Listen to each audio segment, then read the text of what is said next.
Russia's war machine is cracking from the inside, and the collapse didn't begin on the battlefield. It began deep in the forests outside Leningrad, where 9 convicts killed their guards and vanished into the trees.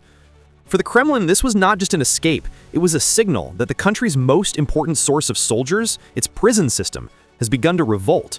Russia's prisons have supplied over 100,000 fighters to the front, but now the very people coerced into this war would rather flee into the wilderness than step onto the front lines. Even Putin's attempt to reassure the nation by publicly meeting the head of the Federal Penitentiary Service could not hide what was happening. Russia's manpower pipeline is collapsing. With prisons rebelling and volunteer numbers evaporating, the Kremlin has plunged into desperation. Illiterate citizens, men with severe psychiatric disorders, and people who cannot physically serve are now being pushed toward Ukraine. For a regime built on the myth of endless manpower, this moment is catastrophic. Rebellion is rising not only from the trenches, but from the heart of St. Petersburg. Lyudmila Vasilova, an 83-year-old woman born during the siege of Leningrad, stood alone at Palace Square holding an anti-war poster. She should have been a symbol of patriotism. Instead, police arrested her. When a government must silence its own war heroes, its ideological foundations are already collapsing. Russia's forced conscription system is now the engine of a nationwide crisis. As voluntary enlistment fell into the hundreds per month, signing bonuses disappeared and salaries were slashed. The state revived its darkest methods: fabricated charges, coercion, and threats of extended sentences. In many prisons, inmates are given a brutal choice: sign a contract or face new convictions while surviving on as little as 3 liters of water a week.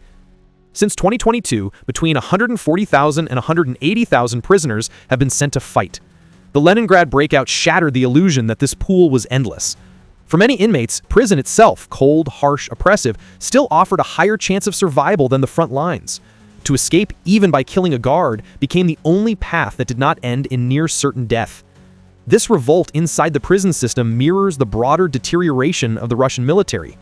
Some soldiers captured in Ukraine describe being forced into service through fabricated charges just weeks before their release. Ukrainian intelligence reports more than 100 such cases in the first half of 2025 alone. This is not recruitment, it is extraction under torture.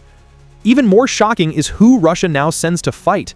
Men with severe cognitive disabilities, psychiatric disorders, or the inability to drive a vehicle are tagged as fit for service. One young man, illiterate and diagnosed with behavioral disorders since childhood, was given a driver's ID, sent to the front, and killed almost immediately. Another, deemed unfit by medical standards, was forced to sign a contract at a police station. A military expert describes the system bluntly: these soldiers are not fighters. They are expendable bodies meant to absorb bullets. Behind these tragedies lies a deeper structural rot. Russia's casualty ratio, where 4 out of 5 out of every 10 wounded do not survive, is far outside modern military norms. Evacuation helicopters rarely fly. Ambulances, armored or otherwise, do not arrive. Field hospitals are few. Medical supplies are almost non-existent. Many soldiers simply bleed out in the mud, waiting for help that never comes. The Kremlin has decided that replacing dead soldiers is cheaper than saving them. This decision has turned towns like Puksovia into industrial-scale graveyards. In October alone, Russia lost around 25,000 soldiers based on confirmed visual evidence, likely closer to 28,000. That is 35 soldiers per hour for a war with no strategic purpose. One Russian soldier reported that his unit lost more than 90% of its men almost immediately after deployment. Each loss is not only a human tragedy, it's a financial sinkhole. Millions of rubles spent on training and bonuses vanish the moment these unprepared recruits step into the battlefield. The consequences are becoming visible even in Moscow. The cemetery in Novotolitsy, once a swamp, now holds 6 full rows of graves dug since 2022. Many graves are sinking into the wet ground, collapsing under their own weight, an echo of the war they represent. Even the dead are denied dignity. As losses mount, Russia has begun importing manpower from abroad. Reports indicate Nepalese, Indian, Central Asian, and African mercenaries, promised support roles, are instead thrown directly into combat. Putin's laws granting automatic citizenship and immunity effectively turn Russia into a refuge for international criminals willing to fight. But perhaps the greatest danger lies in the soldiers who will return home.